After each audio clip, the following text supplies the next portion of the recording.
इसलिए भगवान खुद से खुद चला आएंगे भक्तों के पास। रथ यात्रा शुरू होने से बहुत पहले आरंभ हो जाता है एक पवित्र यात्रा। उसका नाम रथ निर्माण की यात्रा है। हर वर्ष महाप्रभु के लिए तीनों रथ बिल्कुल नया बनाया जाता है। पिछले वर्ष भी रथ को दोबारा उपयोग नहीं किया जाता है।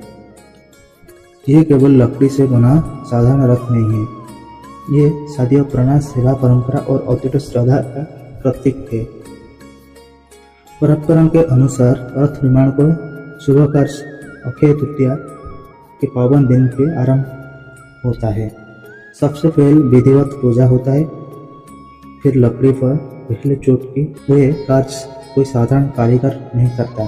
श्रीमंदिर के एक वंशानुगत सेवक, जैसे महाराणा सेवक बोलते हैं, वही करते हैं। पीढ़ी पर पीढ़ी ये पवित्र दायित्व का निर्वहन करते हैं, अभी भी कर आ रहे हैं। वे केवल रथ नहीं बनाते, वे अपना श्रद्धा और भक्ति से महाप्रभु को सेवा करते हैं। रथ निर्माण के लिए विशेष प्रकार का एक चयन किया जाता है। ये लकड़ियाँ हेचन सरकारी वन विभाग की देखरेख में किया जाती है और उनका श्रीमंदिर प्रशासन का सींचा जाता है। उसका बाद यह पूरा रथकला में ला जाते हैं, जहाँ तीनों रथ निर्माण होता है। तीनों रथ, पहला रथ जगन्नाथ जी का नंदीघोष, दूसरा रथ तालाजोग जहाँ बड़ा भैया बलभद्र जी का है, और तीसरा रथ दर्पदलन, वही रथ देवी सुभद्रा का है। उसके बाद हम जानेंगे स्नान पूर्णिमा को हमारा जगन्नाथ जी और बलभद्र जी और बहन सुभद्रा जी और सुदर्शन जी स्नान करते हैं। तो स्नान करने के बाद उनको बुखार आ जाता है, इसलिए कोई भी भक्त को ये दर्शन नहीं देते। 15 दिन तक भगवान जी को एक स्वतंत्र गृह में रखा जाता है। उसका नाम है अणसर घर। ये एक उत्सव होता है पुरी में, जिसका नाम नेत्र उत्सव है। जगन्नाथ जी सुस्त होकर भक्तों को दर्शन देते हैं रत्नमाला पर, और 2 दिन के बाद ही रथ यात्रा आरंभ हो जाता है। वही दिन आषाढ़ शुक्ल द्वितीया है। वह पावन दिन है जिसका करोड़ों श्रद्धालु का इंतजार करते हैं। सुबह होते हैं पूरा बड़दान पर श्रद्धालुओं को जन समारोह आता है और चारों और केवल यही बोलते हैं जय जगन्नाथ, जय जगन्नाथ, जय जगन्नाथ। उसके बाद महाप्रभु को रथोआरोहण के लिए तैयार किया जाता है। फिर प्रारंभ होता है पहली विजय। वह पवित्र परंपरा है। दैत्यापति सेवक अत्यंत श्रद्धा और उत्साह के साथ महाप्रभु श्री जगन्नाथ, बलभद्र और सुभद्रा और सुदर्शन चारों भगवान को रथ पर विराजमान करते हैं, और वे बड़दाम में हरिनाम संकीर्तन से पूरा पुरी और पूरा उड़ीसा भी भक्ति में उठते हैं। जब महाप्रभु तीनों रथ पर विराजमान हो जाता है तब निताया जाता है, और एक महत्वपूर्ण परंपरा जिसका नाम है छेरा पहरा। उड़ीसा का गजपति महाराज स्वयं झाड़ू लेकर तीनों रथों प्रतीकात्मक रूप से सफाई करना है और सुगंधित जाल को छिड़काव करते हैं। वह परंपरा एक अमूल्य संदेश देती है कि भगवान के सामने में सभी समान है। जहाँ राजा एक साधारण भक्त हो गए थे और राजा एक साधारण सेवक होकर सफाई काम करते हैं,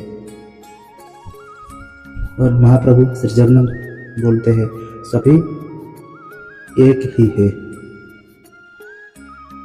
उसके बाद हजार हजार लाख श्रद्धालु रथ का रस्सियाँ भिड़ते हैं और ले जाते हैं गुंडीचा घर। पहल जाता है तालाध्वज, उसके बाद दर्पदलन, उसके बाद नंदीघोष। मतलब नंदीघोष में श्री जगन्नाथ विद्यमान है। सुबह लास्ट में श्री जगन्नाथ ही जाता है। दिव्य यात्रा के बाद महाप्रभु श्री जगन्नाथ, बलभद्र और सुभद्रा में यहाँ पहुँच जाते हैं गुंडीचा मंदिर। वही मंदिर रथ यात्रा के सबसे पवित्र स्थल माना जाता है। मंदिर का परंपरा अनुसार उनका श्रद्धालु ऐसे महाप्रभु का मौसी का घर और जन्म स्थान नाम पर श्रद्धा भाव से संबोधित करते हैं। वही मौसी का मंदिर रथ यात्रा मार्ग पर स्थित है। एक अलग मंदिर है जहाँ बाहुड़ा यात्रा के दौरान महाप्रभु का पारंपरिक पोड़ोपिठा का भोग अर्पित किया जाता है। ऐसे ही 7 दिन श्री जगन्नाथ का सेवा और उपचार किया जाता है। उसके बाद बाहुड़ा यात्रा होता है। बाहुड़ा का अर्थ है घर वापस। इसी दिन महाप्रभु श्री जगन्नाथ, बलभद्र और सुभद्रा माया पुनः अपने दिव्य रथ पर विराजमान होकर श्रीकुंडिचा मंदिर से श्रीमंदिर और प्रस्थान करते हैं। एक बार फिर बड़दान जय जगन्नाथ सुनाई देता है। लाखों श्रद्धालु एक बार फिर महाप्रभु का रथ खींचने के सौभाग्य प्राप्त करते हैं। लेकिन बाहुड़ा यात्रा के एक अपनी ही विशेष परंपरा होता है। श्रीमंदिर लौटने के समय महाप्रभु मौसी मां मंदिर में कुछ समय एक के लिए विराम करते हैं। वहाँ एक भोग अर्पित किया जाता है, उसका नाम पोड़ोपिठा है। परंपरा के अनुसार यह महाप्रभु का अत्यंत प्रिय भोग से माना जाता है। इसके बाद तीनों रथ धीरे धीरे श्रीमंदिर के सिंहद्वार तक सामना पहुंच जाता है। लेकिन महाप्रभु तुरंत मंदिर के भीतर प्रवेश नहीं करते। वे कुछ समय तक अपना रथों पर विराजमान रहते, क्योंकि अगले दिन मनाने जाता है रथ यात्रा के सबसे भव्य दर्शन है, जिसका नाम है सुनावेश। इस दिन भगवान श्री जगन्नाथ, बलभद्र और देवी सुभद्रा के उनके साथ उनके रथ पर ही स्वर्ण आभूषण में अलंकृत किया जाता है। स्वर्ण मुकुट, स्वर्ण भुजाएं, स्वर्ण आयुध और अनेक दिव्य आभूषण से सुसज्जित प्रभु का वही स्वरूप अत्यंत अवलोक दिखाना जाता है। इस दिन दर्शन किया जाता है तो लाखों श्रद्धालु पुरी में पहुंच जाता है। मंदिर का परंपरा के अनुसार सुनावेश भगवान की एक संरक्षण और सर्वशक्तिमान स्वरूप का प्रतीक माना जाता है। लेकिन रथ यात्रा के अंतिम चरण में एक बार अत्यंत रहस्यमय परंपरा किया जाता है, जिसका नाम अधर्पणा है। अधर्पणा रथ यात्रा की सबसे अनोखी और गहन आध्यात्मिक परंपरा में एक है। इस अनुष्ठान में तीनों रथ पर विशाल मिट्टी का पात्र में एक विशेष पेय भरा जाता है।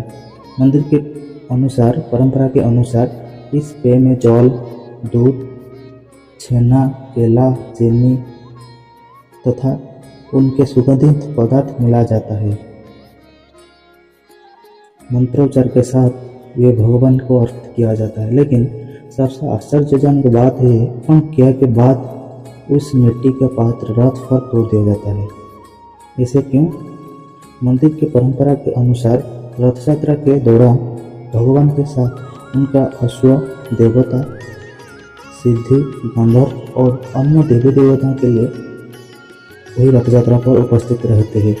अधर्पणा वही दिव्य शक्तियों के लिए समर्पित किया जाता है। पात्र टूटने के बाद यह पवित्र पेय रथ पर बिखर जाता है, जैसे कि दिव्य शक्तियों को ग्रहण करते हैं। इसे भक्तिपूर्ण माना जाता है। इसके साथ रथ यात्रा का रस में परिणत जाता है। लेकिन अभी तक अंतिम परंपरा बाकी है। अंतिम परंपरा है नीलाद्रि विजय। नीलाद्रि विजय मतलब रत्नवेदी, रथ से रत्नवेदी तक वापस जाना। वही दिन भगवान जगन्नाथ, बलभद्र और देवी सुभद्रा पुनः श्री मंदिर के प्रवेश करते हैं। लेकिन वही घटती होता है एक अत्यंत सुंदर और भावपूर्ण से दिव्य लीला। मंदिर से परंपरा के अनुसार माता लक्ष्मी भगवान से रुष्ट हो जाती है, क्योंकि भगवान श्री जगन्नाथ उन्हें साथ लिया बिना ये रथ यात्रा पर निकल गए थे। इसलिए जब भगवान वापस लौटते हैं तो माता लक्ष्मी तुरंत मंदिर के द्वार नहीं खुलने देती है। वह केवल एक धार्मिक परंपरा है, बल्कि प्रेम अपना और परिवार के संबंध का एक मधुर प्रतीक है। इसके बाद भगवान श्री जगन्नाथ माता लक्ष्मी के मनाने के लिए एक मीठा उपहार में देता है। वही उपहार होता है रसगुल्ला, जैसे वही उड़ीसा में बनाना जाता है। मंदिर का परंपरा अनुसार रसगुल्ला स्वीकार करने के बाद माता लक्ष्मी प्रसन्न हो जाता है। तब श्री मंदिर का द्वार खोला जाता है।